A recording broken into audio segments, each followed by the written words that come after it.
ताज़ा तरीन वीडियोस के लिए चैनल को सब्सक्राइब करके बेल आइकन और ऑल नोटिफिकेशन पर क्लिक करें ताकि आपको मिले हर अपडेट सबसे पहले।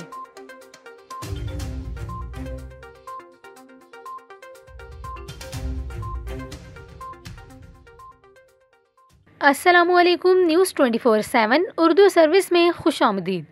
नाजरीन, आपको बताएं कि समुद्री तूफ़ान वामको की फिलिपाइन में तबाहकारियां जारी हैं। अब तक तकरीबन 53 अफराद हलाक हो गए हैं। मीडिया रिपोर्ट्स के मुताबिक फिलिपाइन में समुद्री तूफ़ान वामको के बायस 53 अफराद हलाक हो गए हैं।